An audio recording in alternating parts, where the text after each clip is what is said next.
Hey everyone, so I have my Blade Fusion 360 Smart 3S helicopter here. So I've been flying it and it's been doing really well, but I did have a little bit of a mishap, so there was a crash. Generally when things are working well, I leave well enough alone, and this was no different. But I did have a crash, and it was due to I believe, I don't know for sure, but it was an ESC brownout or some form of a brownout. Anyways, I did end up changing out the ESC to a higher amp model, and I also made sure the firmware was on everything was up to date, as high as it could go. I heard all kinds of mixed stories as to why. It's actually happening to other people too. So I don't know exactly what happened. I flipped it upside down and it powered down. And I did my best to bring it to the ground, but it was a little bit of a rough landing. It even broke the landing gear. So the ESC has been changed out, but in that time I ended up saying, well, I guess it's now that I'm ripping it apart and changing out things, because there was a bunch of things messed up. The blades, one of the servos was busted, the landing gear, the main gear was beat up. A bunch of other little things too I switched out, but I was like, okay, it's time to upgrade this. I wanted it to be 4S, and I just didn't have the nerve to do it when it was working just fine, you know, because if it's not, in my opinion, if it's not broken, don't fix it. And it was pretty good right out of the box, but I decided to go to 4S. So I almost rebuilt the whole helicopter, and I'm just going to show you everything that I did. And I'm going to make a bunch of videos after this about everything and how I did it. Well, really just how I did it. So I guess we'll start from the front. So the ESC was the initial issue. I had the 45 amp in there. Same brand, same Avion, same Smart, except this is the 60 amp version. So if you can see it, it just barely fits in there. Let's see. I'm going to break this thing just trying to angle it. Yeah, you really can't see much, but there it is. It is in there. I guarantee you it's in there, okay? That's really the best shot I could give you. Okay, that's annoying. Okay, let me get it back. So, okay. Yeah, that was kind of annoying. So it's in there. So I made sure it's the highest firmware version, and now I've got 60 amps to play with instead of just 45. And hopefully this one doesn't have brownouts. I also was told about having a capacitor coming out of your flight controller. So I did that as well. You could see, maybe I'll just zoom in instead. And there it is right there, if it's in focus. So I just attached it right to the back. I know my wiring isn't the best, but I am still getting this thing back to square one. So the next big thing I did was I replaced all 3 ESCs. Even though I know that one of them was busted, I wasn't so sure about the other ones. And these are, if you look, I can play this game again. These are KST, looks like DS 215MG. They're pretty popular as far as I've been, people were recommending this. There you go, there's a good picture. DS 215MG. They've been working great. It was pretty much almost dropped them right in, same frequency and everything like that. They're very similar, much bigger. They're a little bigger than the ones that came out. And apparently the ones that come out, the metal gears in them are very weak.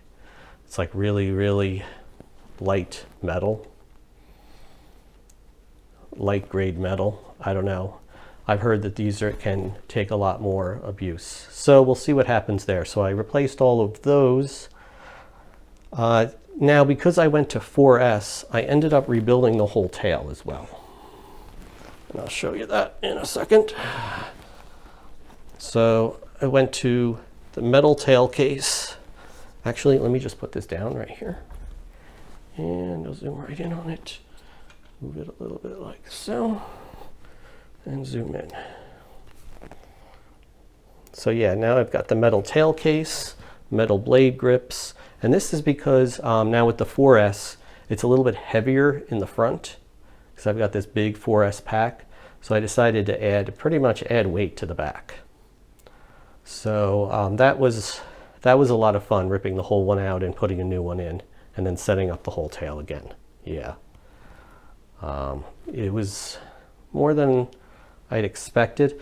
Just for the blade grips, you may notice they're on backwards. There's a whole issue going on there about how I couldn't get my push rod to actually be small enough. No matter how I bottomed everything out, and it wasn't, the length wouldn't get, it was always too large for me to get the proper pre-comp on my tail. So I ended up swapping the tail around and then switching the blades. And now I need to make it longer instead, because it's essentially everything's moving in the opposite direction. And as long as you switch the blades, it is still spinning in the same direction, but as long as you switch the blades, and I also did, I believe, servo reverse in the setup too, when I did the setup. And what I was trying to accomplish was, let's see if I can show you. I'm going to zoom out again. I'm going to do this right in front of myself, and then I'm going to show you.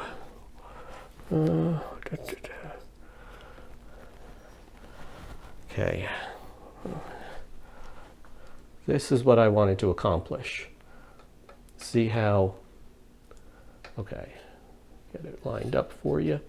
See how the blades aren't next to one another? The bottom blade is actually closer into the boom. That's what I wanted. I wanted a specific amount of pre-comp.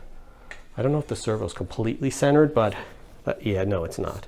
But that's generally when it looks a little bit like that when the servo is completely centered. I've also noticed these new KST servos are much smoother. They move very easily just by touching anything. So yeah, I ended up having to rebuild the whole tail and do all this setup. So I'm still not exactly sure why that is. Now this kit did not come with a metal, all of that in the back.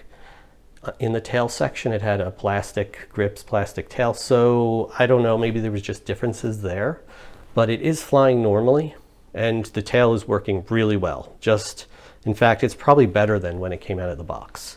I got it really smooth. I oiled everything up and made sure everything went in pretty much perfect. No slop. Make sure everything's sliding and moving exactly as it should. Pretty much no binding or anything like that. And that's pretty important. Word for the wise, if you do factory reset your, I'm sorry, not factory reset, upgrade your flight controller, it factory resets it for you. So you lose all those settings.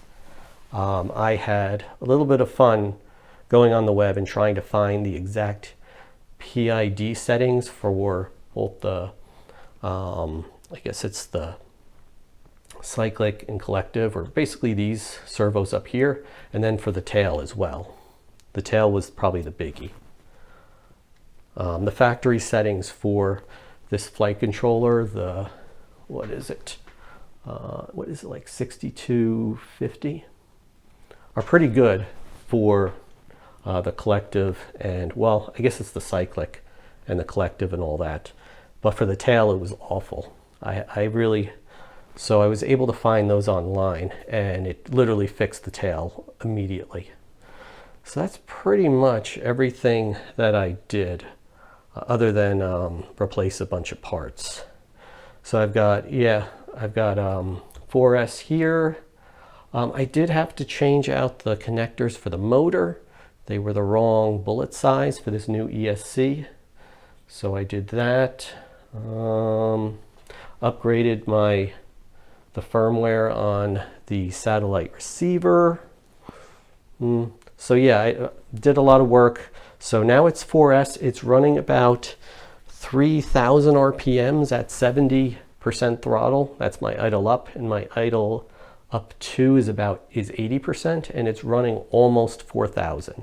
It's like 3,800 or something. And it flies great now. Probably better than when it came out of the box, to be honest with you. It's a little heavier, obviously, but other than that, it was a good upgrade, and I think I'm going to have, yes, I definitely will have a flight video coming up, even though it's getting cold.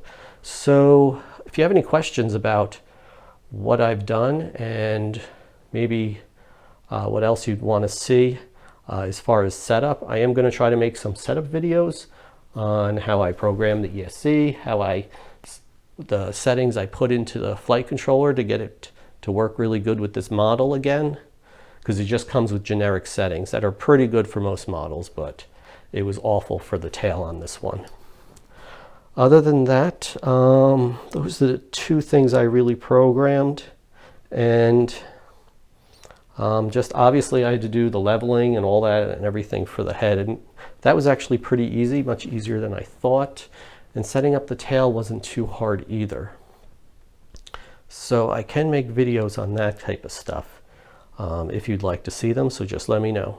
All right, so thanks for watching, and I'll see you in the next one.